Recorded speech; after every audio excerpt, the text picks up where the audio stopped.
Hello, this is Gary at Jack Raven Bushcraft. Thank you for watching our video. This week I'm going to talk a little around carving tools.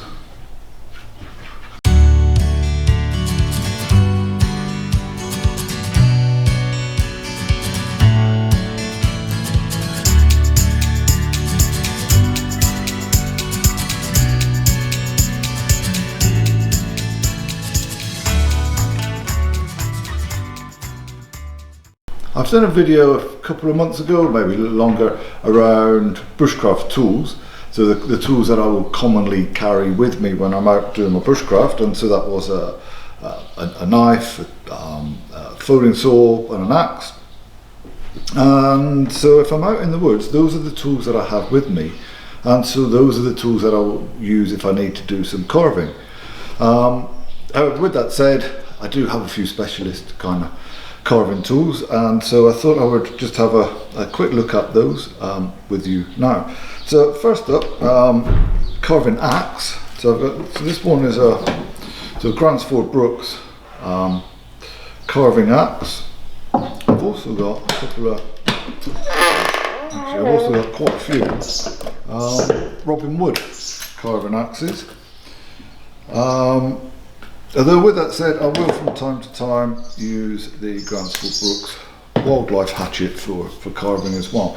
But what I think is worth pointing out here, if we look at the edges on these two, and indeed on the Gransford Brooks there, on the two that are specifically for carving, so these axes, the cutting edge, the bit, is much rounder, so there's more of it. And it is definitely much more curved than, for instance, on our wildlife hatchet here. And that's because we want to be able to kind of take a slice off, and so with this rounded edge we're able to make contact with this bottom corner and then take a slice off. So they are very specifically made for carving. Actually, if you're going to look at the Gransford Brooks, the edge on it, I don't know if you can see there on the camera, it kind of looks like this. So as opposed to that shape, it's that shape. So there are right-handed and left-handed carving axes, or side axe sometimes known as. So you need to make sure that you get the right one for you. So those are a couple of carving axes. Let me just put the masks back on.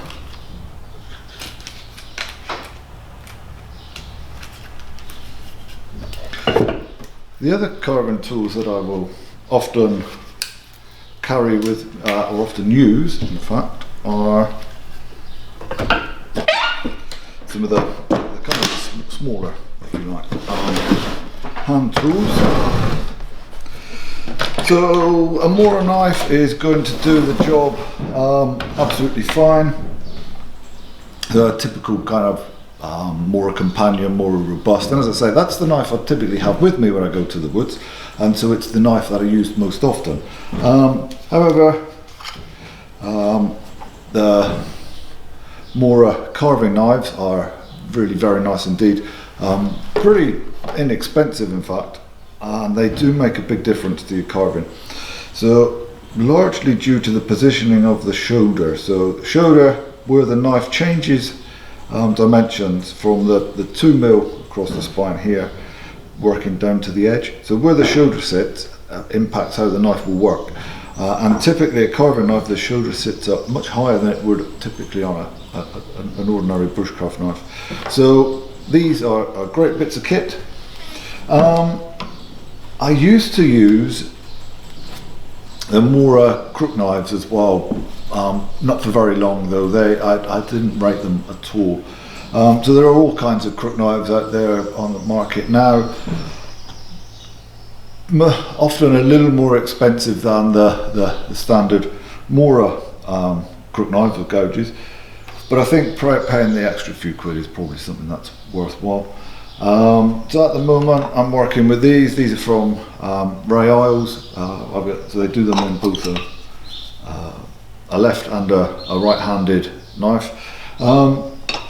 but I've got others. I've got a Robin Wood gouge that I really like. I've got a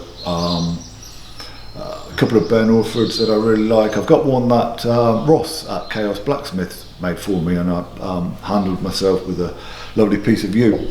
So I have got others, but yeah, at the moment I'm kind of liking these ones. Really good, and these are the ones essentially that we give to our students on our spoon carving courses. Other things that might be of use to you. So if you're going to start moving into bowls, that kind of thing, then a gutter adze is likely to be a tool that you'll find useful. So like this, so it's a bit like a hammer, except we've got a cutting edge along here. So gutter adze, because this was used for hollowing out, or something like this, was used for hollowing out guttering back in the days when guttering was made of wood.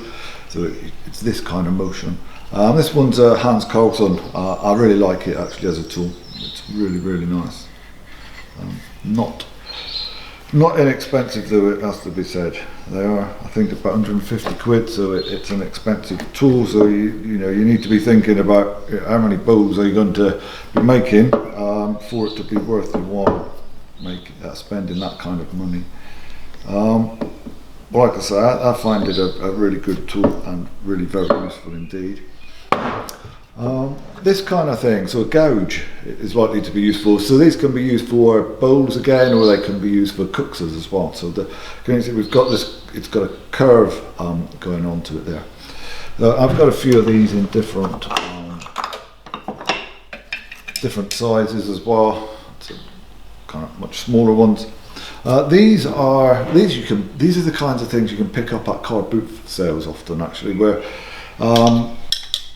unfortunately, sort of someone in the family, granddad, that kind of thing, passes away. That you look in the garage, and there's all these kinds of wonderful tools, and people don't often understand what they are or what they can be used for. So yeah, car boot sales are definitely a good place to look for those. So that's kind of more or less where I am with the carving tools. I've got, as I say, I try to do as much as I can with the tools that I will carry with me on a regular basis. My standard bushcraft knife, Laplander, and axe.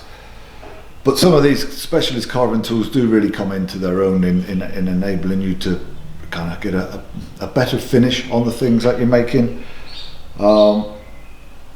If you're looking at what to buy, then I would, without doubt, recommend the Mora carving knife, and I would also recommend these Ray Isles crook knives. Absolutely lovely little bits of kit, and I have no affiliation with any of the brands that I've just mentioned. I have no affiliation with them whatsoever. I've mentioned them because these are the tools that I've tried over the years, and the tools that I quite like. So yeah, rest assured, I'm not trying to get some commission by sending you off to buy a bunch of this stuff. I'm just mentioning it because I like it and I use it. So hopefully that's been of use to you guys. It might help to inform your own purchases in the future. I hope to get some more content out on both our blog and our YouTube channel some point next week. So in the meantime, take care, stay safe.